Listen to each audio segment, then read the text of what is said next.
It's another round of salty takeaways and bitter ends. And yes, it was both after the 3-2 loss to Orlando City in Central Florida on Friday night. John here, Nick there. Jarrett will be posting, I guess, the equivalent of a hot post drop or a hot drop post or drop post, something like that later. Yeah. Yeah. It's a to-go order, I think is Yeah. what he's doing. Yeah, so Jared will be posting a to-go order a little later on, and I'm just going to go ahead. We know that a lot of you have dropped your comments into the timeline. We'll be getting to that for a majority of the show. First off, we're just going to go opening statement. Nick Leafy. That, yes. To quote Jarrett, it was a disaster. It was a disaster. It was it could have been worse, but it was a disaster. And the defense was discombobulated. And I think that's the only way to really say it. And there were times when the defense expanded when they should have contracted. They contracted when they should have expanded. And Orlando City found gaps in spaces and exploited them time and time again. Alec Can stood on his head. As much as we talk about every other keeper in the league standing on their head when we play them, Alec Can did that for against Orlando last night. Could have easily been a 5-2 score line before it was all said and done. It's an inflection point for the season, I think. And if globally with soccer, the derby matches are the ones that are almost always an inflection point. It's an inflection point for the manager, inflection point for the team, where it's going to go one way or the other after a tough loss. Either the team rallies and they put something together, or the trend continues. Now, I don't believe that we should call for Rob Valentino's head. He's an interim manager doing the best he can. I think that it's time to start having some business decisions made on a lot of other avenues. And we can bring in new players, and that's fine, and that's great. But I think it's time to start looking at some of the existing contracts on the team and say, okay, it's time to start figuring out: are we going to contend for an MLS Cup? Yes or no? At this point, it looks like no. So what are we doing instead? Well, let's start looking at these player contracts and see what's going on. Do there need to be changes made?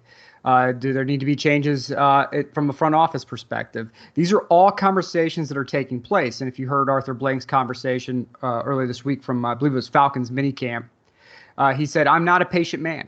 And so and he was not just referring to the Falcons. He had mentioned Atlanta United as well. So the pressure's on. I think there's sort of this idea out in the ether that there's no pressure at all except from the fan base on the front office. I don't think that's accurate. I think there's tremendous pressure from a lot of different directions. And, but I think it's also important that if you make rushed decisions right now, you can put yourself in an even worse position. And it's a time for due diligence.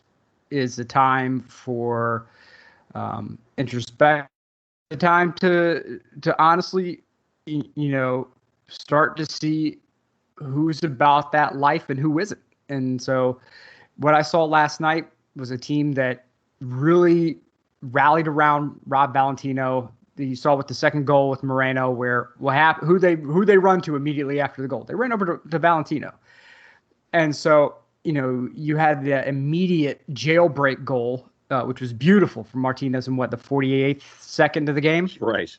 But I also saw a lot of heavy feet last night. I saw where a ball would be passed to another player, and instead of trying to an Atlanta United player trying to close the gap to keep Orlando from making it a 50-50 ball, it seemed like it was like, oh wait, the ball's coming. Oh okay, I should run.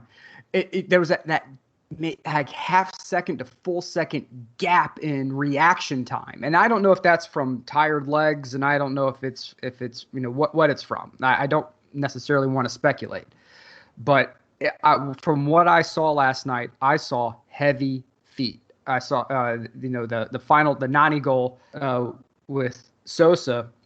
You could see the ball hooking in, and it looked like Sosa just froze for a moment, and that allowed Nani to have that separation that he could put that whatever that 1992 Backstreet Boys hairstyle thing he had on, put it back in the net. It's hard to coach heavy feet because it's a balancing act between, do you push them harder to try to see who's ready to go, or do you do you give them a hug or a kick in the ass is really the issue. Well, and I think that also varies player to player, though. Exactly. And so, there's going to be some tough conversations this week up at the training ground on, probably internally within the locker room. Joseph looked despondent at the end of the game. It was a tough game all around. But I would say that there needs to be hard conversations had, and I'm willing to entertain a lot of these conversations. I think that a lot of these conversations do need to be had. It'd be smart business to have some uncomfortable conversations. And so I opened the floor. I know that we had a lot of people chime in last night from the socials. So let's, John, if you have any thoughts other than that, let's get right to it. Yeah, let's just run through some of the numbers real quick and look at stats. 51-49 when it came to possession. Orlando City total shots 15-6, shots on target 9-3. You look at fouls 13-9 in favor of Atlanta United. Big chances went Orlando City's way, 5-1. Mm-hmm. Shots inside the box 12-4. Shots outside obviously would be 3-2.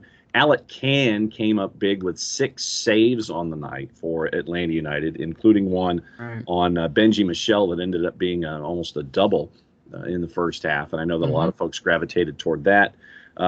Passing numbers, 85 accurate passes, 410 at 85%, more passes in general.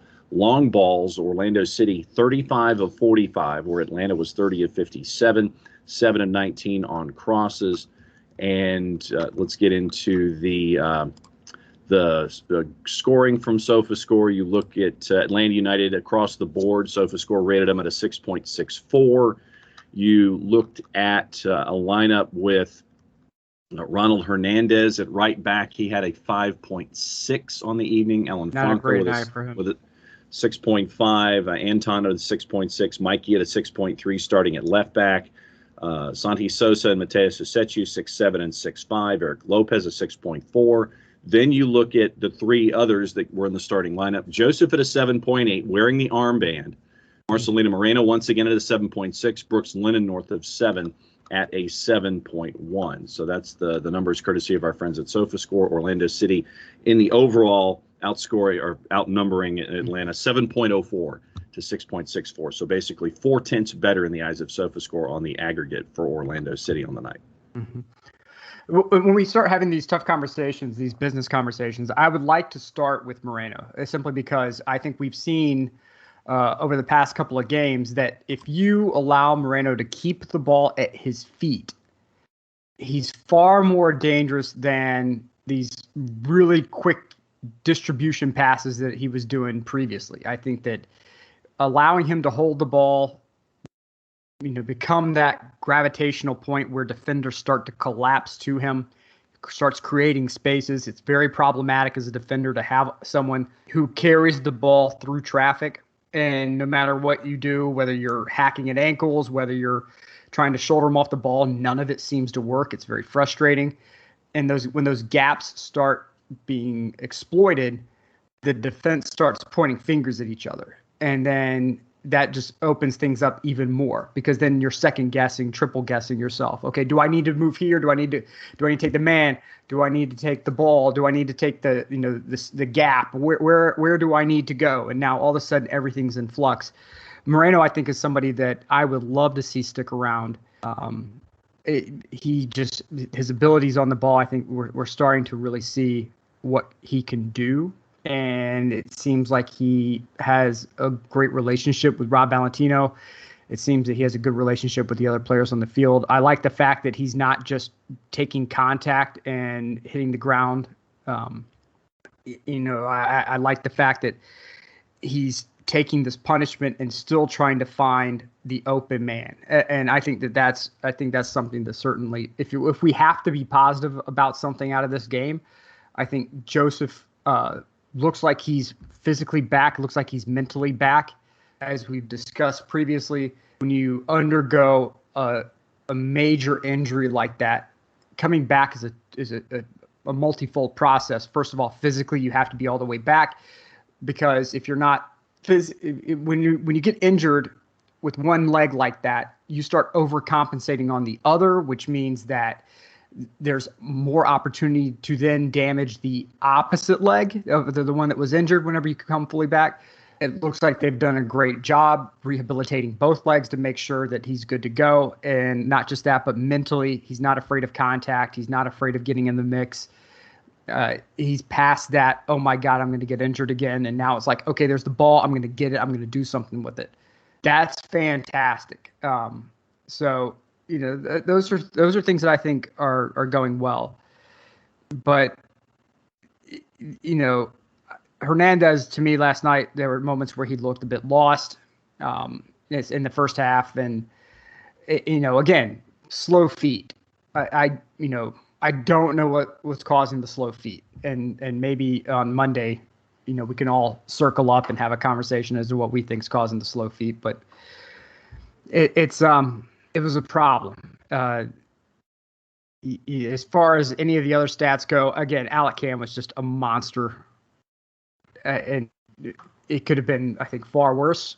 But he got left in no man's land more than once. And that was and I think that comes really from communication on the back line and confusion. When as a defender, if you start second guessing yourself and you're not reacting, that means that a gap is created. And when a gap is created and the team is moving as fast and fluidly as Orlando was in the attacking third, you're going to have one-on-ones with the keeper. And they had that. They had several opportunities, and Alec Can came through and saved the day. So, all right, let's play cliffhanger. This is where we'll run through the responses, and then if you have one, we'll go ahead and just say stop, and we'll go ahead and respond to it there. South Georgia United, Jason Heinley. Great goals, horrible cohesion within the team. Hope Lennon isn't out long. Hate we lost the way that we did. I'll jump on that one really quick. That happens whenever you have management turnover. You have players who they're going from one system to something radically different, even if it's a very basic system, like, nuts and bolts, bread and butter system. There's still that opportunity for lack of cohesion, gaps created because guys are second guessing themselves. So I think that's valid. Mile High 17 says, why does it always take really great individual or team goals to beat us, and why does it keep happening? Individual great goals happen because of space. Now, the higher the pyramid you go, the smaller that space needs to be to create unbelievable chances. And if you are in college and you're watching these plays like this, you may have 3 to 5 yards of space that's created, and then you get up to USL. Now that's down to 2 to 3 yards, and then with in MLS, it's like a foot, 2 feet tops to create that space. They see that little gap, and instantly they know to pull the trigger, and that's what happens with the second guessing. That's from a defensive standpoint anyway. If you have tired feet, if heavy feet, or you second guess yourself and you allow that half step gap, that is the difference between a Golasso and somebody trying to now send a vertical or diagonal pass just to get rid of the ball to avoid the pressure. So it happens. And when you change managers, it gets worse because now confusion is added in. If there was previously a hard manager, a taskmaster, you may have tired legs. New manager comes in. Those tired legs just don't go away overnight. You have a new system. You have tweaks to an existing system. And then you add confusion on top of it. So it's part of it's a growing pains of changing managers. It sucks. All right, so here's G-Rod, and this one I know that you're definitely going to want to stop and address after I put it out here in the timeline. Okay. G-Rod says, so I give my salty takes and you always belittle me. So here's an SDH salty take. This team is very good. The roster is strong, just a little unlucky to not win again. They worked hard and are close. I don't, and and G-Rod, man, if you have any time that you thought I've belittled your talking points, please let me know. I mean, my DMs are open, man. Just let me know if you think I belittle your point. You could, by all means, message me like, hey, man, I think you kind of trashed on me, and salty. It is never my intent to belittle anyone, because if you watch any soccer show from around the globe, anything on Taise, anything out of is it El Chiringuito? El Chiringuito, yeah. Those guys are just nuking each other the whole time, and soccer brings out passionate arguments. It brings out passionate arguments because when you talk about tactics and style and what you think individually the game should look like, it brings out a lot of your personality as well. Like, I think it needs to be more art, more artistry, more flair. And then there are some people like it needs to be like a sledgehammer. You're just going. And so we can get very passionate about these things. If I don't believe that I've ever trashed a take of yours, if I have, because here's the number one rule of public relations. You, as the person delivering the message, have zero control over how your message is received. So you can get the words right, you can get the tone and the tenor right. Somebody on the receiving end can still be like, the guy who said that's a jerk.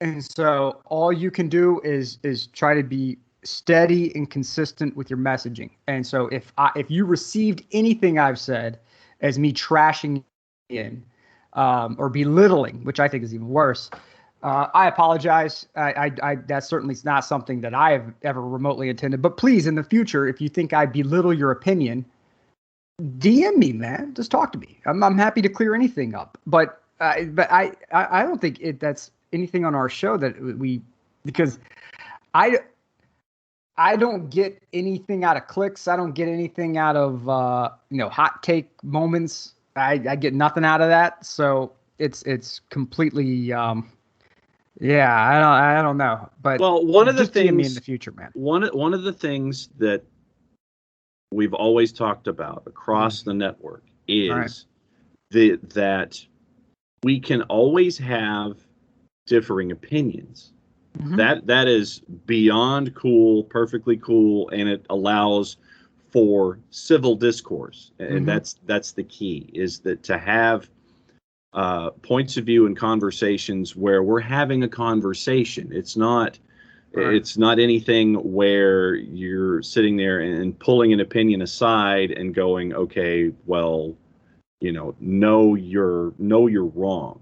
Right. The way that we've always tried to do things is that we have opinions about how things go. You have opinions in the collective about how things are, and we present them to each other. We can agree to disagree. That's the thing here, is that we're not sitting here and saying that an opinion is X. I think that when opinions come to the floor, we can sit here and say, okay, well, I think this, and then lay out your case. And it's all about presentation and how things go. It's not where we have never been wired to the point to sit there and point at someone and go, your opinion is so off the rails, it's not even worth talking about, those kinds of things. And so it's always about civil discourse, agreeing to disagree, having opinions. And that's to me, that's the great thing here. Everyone has opinions about what's going on. And we don't sit there and throw opinions aside just because someone says something. We can always sit here and come up with what we think in return for what you're saying. And I think that that's the give and take that we've always tried to do here at the network. It's a give and take, and not squashing any kind of opinion for one thing or another. Yeah. And so, and to your point, yeah, I do think, G-Rod, there's a lot of talent on the team.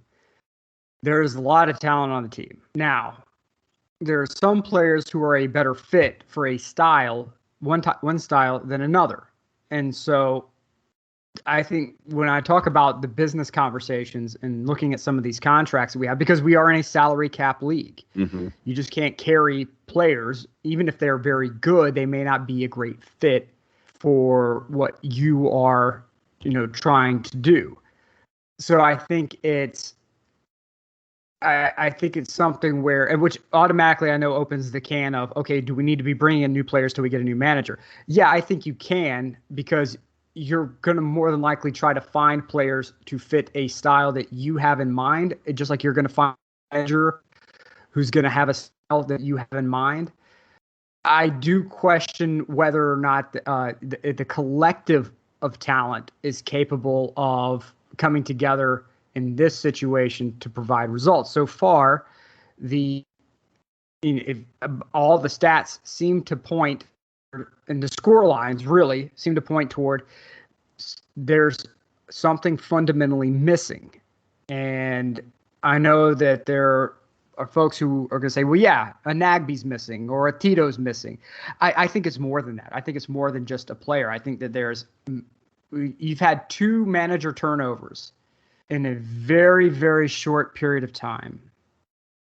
And you can have an absurdly talented roster, and that kind of upheaval, it just throws a wrench into the works like you wouldn't believe. And so I think that's where a lot of the conversations need to start being steered is, okay, when do we bring in a new manager? What kind of manager are we looking for? What's down the road that would maybe dictate whether or not we wait to bring in a manager or bring in one sooner rather than later? With the talent, what's the dollar amount tied to the player? Is the player performing at said value?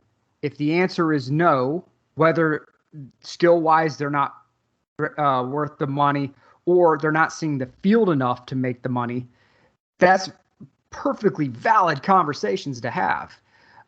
So, G-Rod, I think you do have a point. I think there is a lot of talent on the team. I would push a little further to say I think it's a bit more than unlucky. I think there's issues right now with maybe fitness, and I think there's issue with we're a little thinner on depth right now because of the international tournaments that have been taking place. And I would also say that there's also a bit of confusion because of the changing of at the top. So but again, G-Rod, never belittling opinions, man. So, happy to have conversations with you anytime. All right. To some of the points that we've made so far here in the show, Scott Moore says our defense let us down, specifically players not turned on when they should have been, way too much being flat-footed at wrong moments. Not sure if that's talent fatigue or coaching, but it really jumped out to me watching tonight. And so you talked about that. Right. Jake Michaels, 3 wins in 24 matches, a club record winless streak, a roster that's completely pedestrian and subpar. It's past time for Bocanegra to get out of the club. Look at the stats tonight. Should have been 3-0. We're fed up in all caps. There's zero excuse given Arthur's resources. A coach won't fix this, in my opinion. The squad is a disaster. That's from Jake Michaels. I push back on that a bit on saying that it's more than just Carlos doesn't sit in a room by himself with a screen in front of him, individually picking players and individually making a decision to sign or not sign. There's a whole apparatus surrounding that, scouting, whether or not it's you may have player 1, 2, and 3 ranking. We need and this is just an example, like we need a winger. Here's options 1, 2, 3, and 4. Well, options 1 and 2 are too expensive. Option 3 doesn't want to leave their native country. That leaves us with option 4. And so based on where we are with depth, contracts, ability to bring a player up from ATL, from the twos who, may not necessarily be ready yet. Okay, let's make this move. Or no, we're not going to make the move, and we're just going to bring the kid from the twos up and let them, earn their stripes. If based on the results, if you want to have conversations about who needs to go and when, I think it's a valid conversation to have. That's with any organization across the board, whether it's an NFL team, NHL, NBA. It doesn't matter. But I think I would say to point at one solo individual and say it's them. I would be cautious about that. There's nothing that causes more upheaval than changing of gears, changing of direction, changing of management, and we're seeing that. We had Frank DeBoer year one. We went to the Eastern Conference Finals. That fell apart shortly thereafter. And then you changed the guard. Then you brought in Gabriel Heinze. You needed time to implement a new system. Those results never came. A whole bunch of other stuff came out about it. You sent him packing. If you start going through and cleaning house, understand that you aren't just talking about a retooling or a refitting. You're talking about dry dock. You're talking about there's zero operation. You are cleaning everyone out. You're starting from scratch, different methodologies, everything across the board. I would, if you want to do that and be ready to be a cellar dweller for a longer period of time, that is an option that you can subscribe to. Is it possible that you bring in somebody, a new technical director and a new manager, and you get gangbuster results? It's possible. Is it likely? Is there a lot of historical data saying that works? No, not really. Unless you have an unlimited budget, like these Premier League teams or some of these La Liga teams or even a couple of Serie A teams that can just retool and reload very quickly.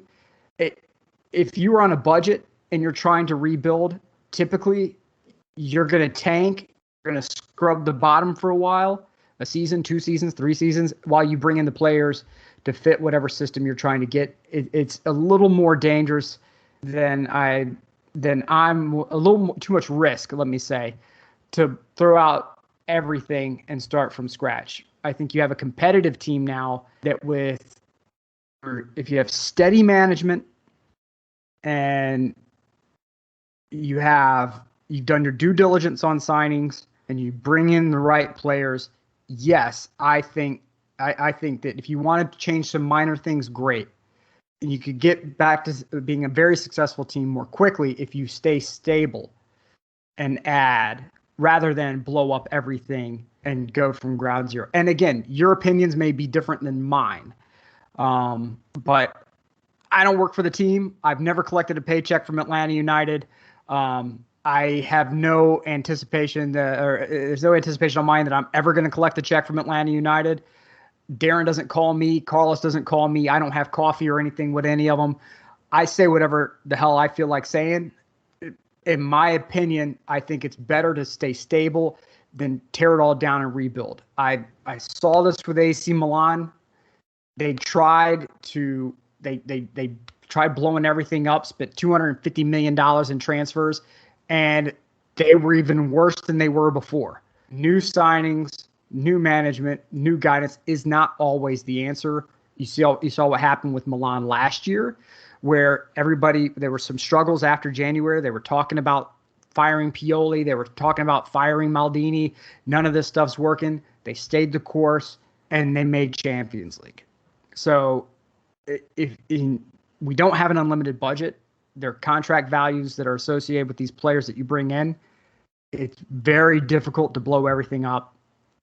Then pitch to other teams, or rather other players, this is a destination you want to come to. It's easier to say, hey, we're a winger down, we're a right back down, we got this new manager coming in, rather than, hey, we're blowing everything up and starting from scratch. That's not an ideal destination for any player. And there's a lot of agents who, even if you have a bag of money, they're going to be like, yeah, I don't want to have a diminishing return on my player because he's coming into something that is being completely rebuilt from the ground up. It's something to consider. Whether or not you consider it, it's up to you. But in my opinion, that's something to consider. Ben Kitchings, he says, salty takeaway, help wanted. Attacking player, must have experience in a premier division, inquired Kennesaw headquarters. Tarman, a definite opinion in the majority. We need Miles. Yeah. Yeah, you need Miles is an eraser, where if your 6 makes a mistake on tracking back, if an outside back makes a mistake on getting caught out in no man's land during a counter, Miles is an eraser, and he can erase that mistake with his vision, his anticipation, and his athleticism. Without that eraser, those mistakes are exposed. So, yeah, we need Miles Robinson back. Ella Bell says she doesn't have high hopes for the rest of the season, to be honest. Ellen, let me answer this one for you. I know that you're not in a minority. There are folks that have that thought. Brian Dunseth last night on ESPN, he and friend of the network Kevin Egan were calling the late game with Los Angeles and Portland. Dunny made the point, and this is where I subscribe, that Dunny said we're not even to the halfway point of the season yet. We're just getting into August. And because of schedule compression, because of games that'll happen rapid fire in a very short period of time, Dunny said on the broadcast last night that in the West and the East, and this is Brian Dunseth saying this, that there will be a lot of change from what you see in the standings right now. Mm-hmm. There will be a lot of change in the standings from what we see because we're just heading into August. And so let me just get into the standings as we have them, getting into tonight's action. And there's a boatload of games that you can look at. In the East, just right now, Atlanta is 8 points out of a playoff spot. Right now, they're at 14 points, 10th in the East, 4 behind Red Bull, 6 behind DC, 8 out of a playoff spot with Montreal at 22 points. And then you have 6 teams separated by 6 points. New England, I'm putting them to the side because they're at 33. Orlando, 28, NYC and Nashville, 26, Philadelphia, Columbus, 24, Montreal, 22. So the way that I'm looking at it with a team that's 2, 6, and 8 is this. If you have a good week, that puts you at 6 points, and I know that this run of 4, that this current schedule that we're looking at for Atlanta United, you're in Montreal, you're in Columbus, you come back, and you've got LAFC. Yes, I know it's a tall order. You have to start turning these draws into wins. You have to start keeping points on the board if you're in a situation like it was with Orlando. 2-2 has to stay 2-2. 2-1 has to stay, full points, what have you. You can't lose points when you're in a position to hold them.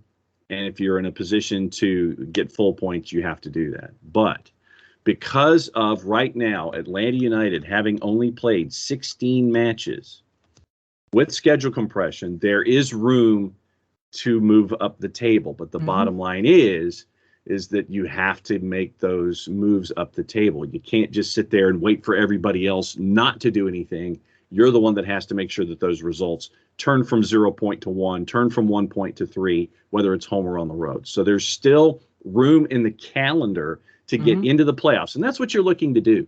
You're looking to get into the playoffs. And I think that was when Gabriel Heinze came in this season. We were looking at it one way that, okay, what you want to do with a new coach, trying to institute a new system with players that he wanted to bring in to fit his style, get into the playoffs, make some noise, and then in the second year of a coach's administration, that's when you're anticipating chasing after Supporters Shield, chasing after MLS Cup. The bottom line here, look to get into the playoffs, and that is the goal right now. Get into the playoffs and then make your noise. And so I think that that's what I'm looking at, is improving.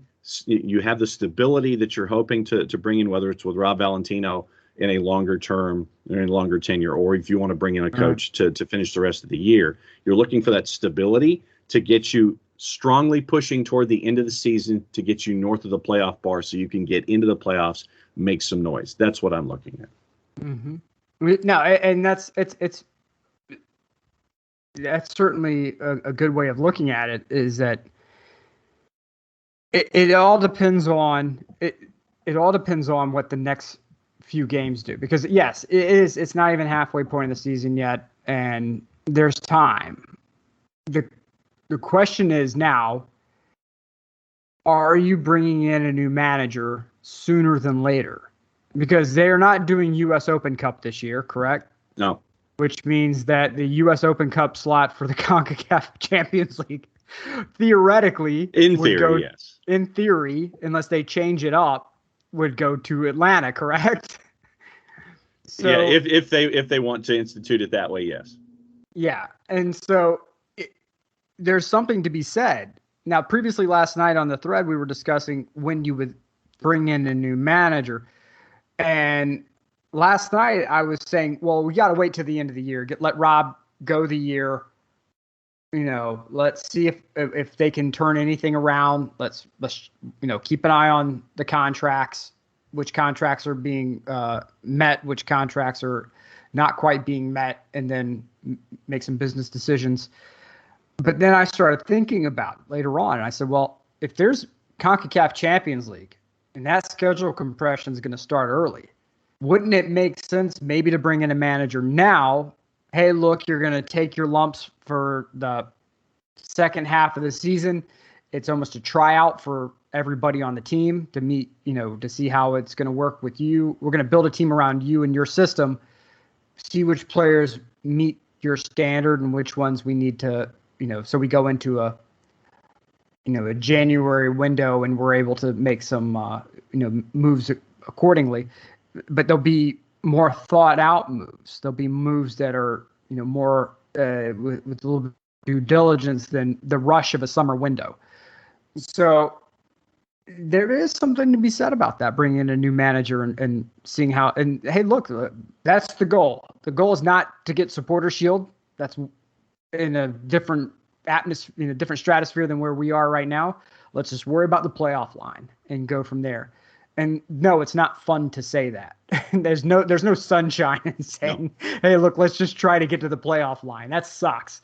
But it's the reality, that we often joke around during our promos. There's the difference between dreams and reality. And this is a reality, is that we need to get to the playoff line. And it's not a fun reality, but it is reality.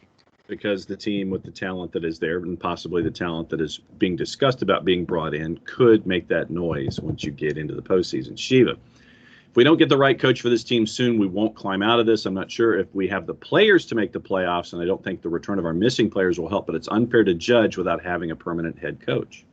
I think a manager will make a difference, because what I saw last night is were heavy feet and gaps. And from a defensive perspective, gaps can be exposed a number of different ways. One is that if you're playing a highly aggressive attacking style, gaps will naturally form at the back because your team is compressing toward your opponent's goal, and you're trying to keep the ball in front of you, going toward their goal as many times as humanly possible, which leaves more space in the back. If you have a issue where the other team has the ball and you are more compact toward your goal, and those gaps are still being found, that's because players are either missing assignments or the system is not accounting for any sort of adjustments or change. I don't think it's necessarily that. I think there's confusion and heavy legs right now. A new manager who love Rob Valentino. He's an interim manager. He's not coming from coaching Barcelona. He's not coming from coaching River Plate or Santos or Club America or any. He was an assistant who got elevated. And when Gabriel Heinze left, his staff went with him. So, Rob's doing the best he can. But I think a manager who has a bit more seasoning, would be able to come in, identify those gaps that are being created, and know how to adjust accordingly to correct that. So I think a manager would be able to help, because the goals. Look how we're losing games. Before we had trouble scoring. Now we score and we allow teams to come back.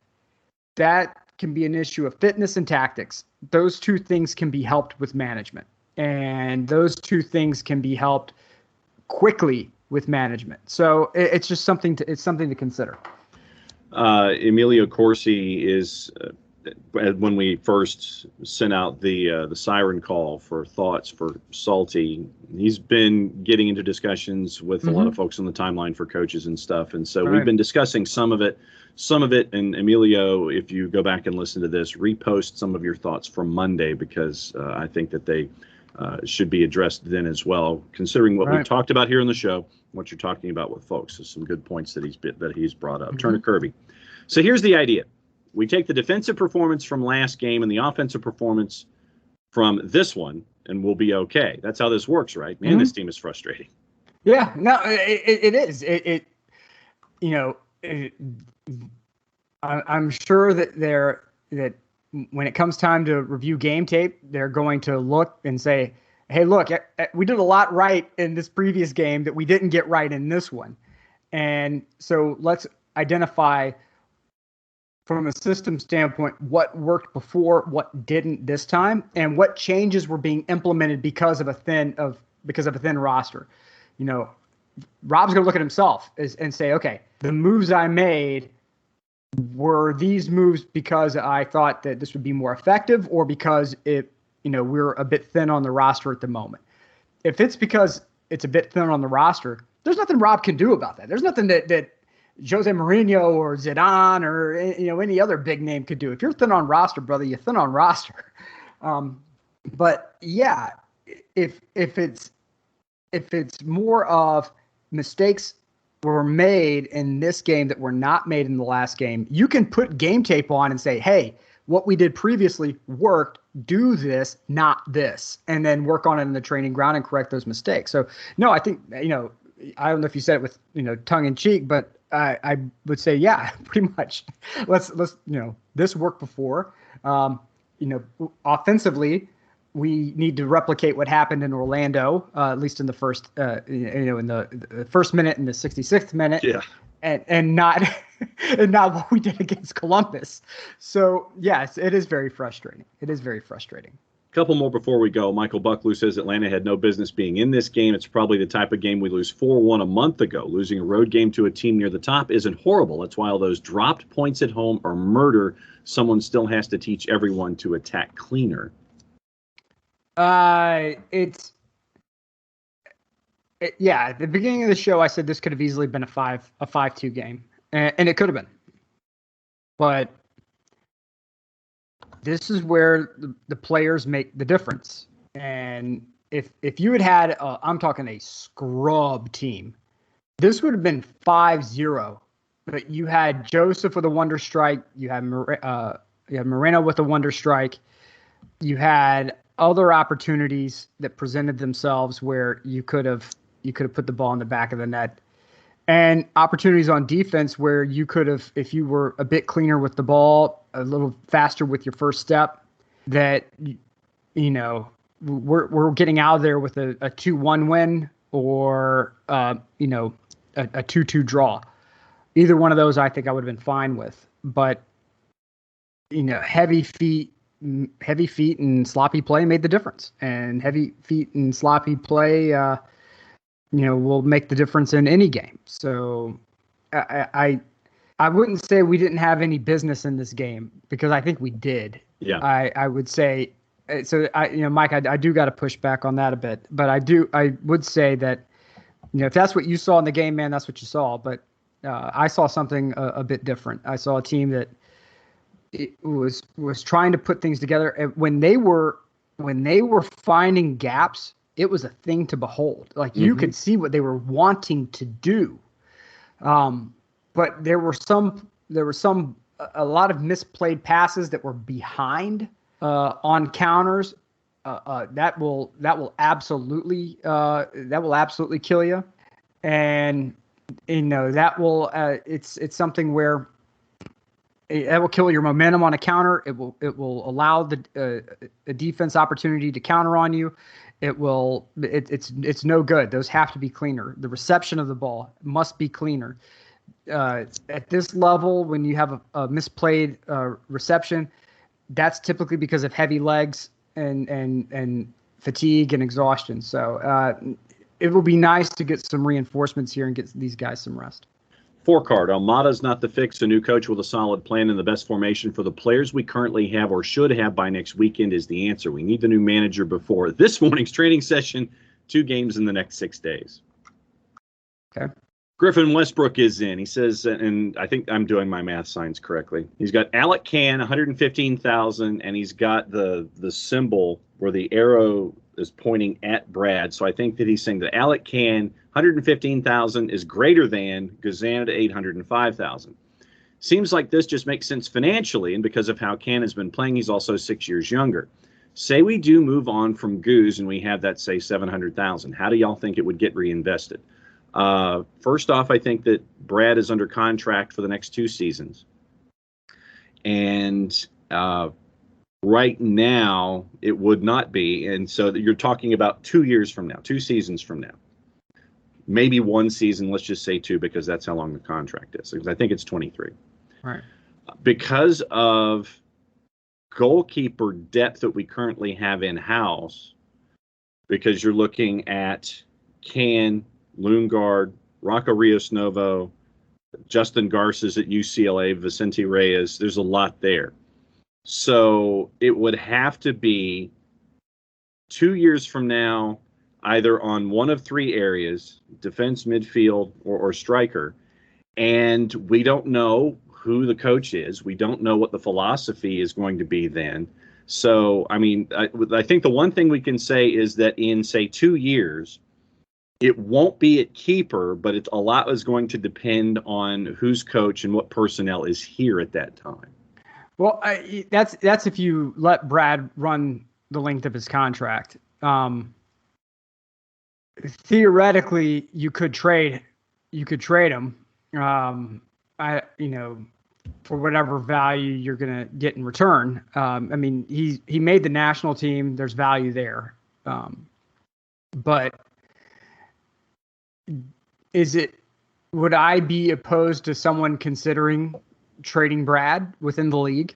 No, I think it's perfectly valid to have that conversation. I think it's perfectly valid to have a conversation because of his contract value. Now, remember what we talked about earlier in the show, that it's time to start looking at contracts and saying, what's being done to meet that contract, what's being done to, either meet or exceed. That's the goal. The goal is to pay someone as little as possible and have them play well beyond that contract. That's from a front office perspective. Maximum that's what return. You want.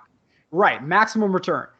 I want someone to be making as little money as humanly possible while playing way beyond that contract. Right. And then have a bunch of fans get mad when we have to move on because player wants that money now. Look, Brad has been here for a while. I think Alec Kann has proven that he is a starting caliber goalkeeper within MLS.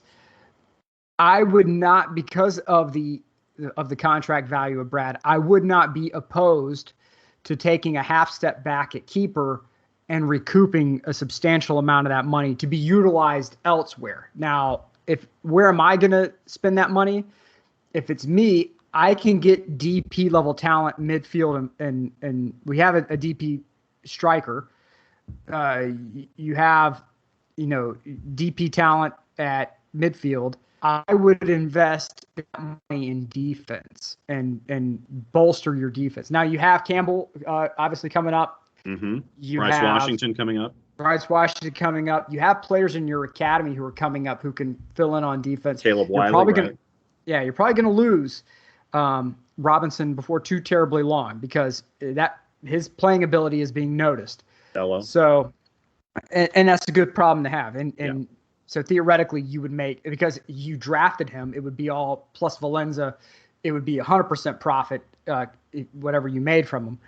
So I would invest Guzan money if we were to trade Guzan within league. I would invest that in defense and let that go, and have a player who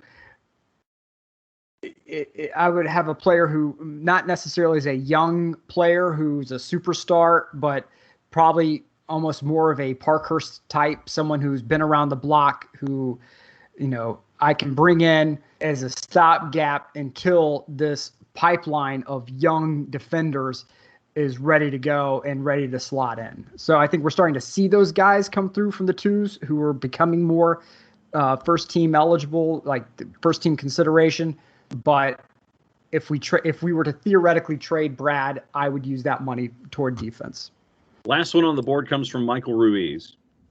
And he says 3/5 of our back line is at Gold Cup, plus Orlando is good. It happens. The past 3 games, we have looked so much better. Mm-hmm. Even though the results don't show, I would much rather have a chance of winning versus none at all. Having 63% possession and taking no shots doesn't help.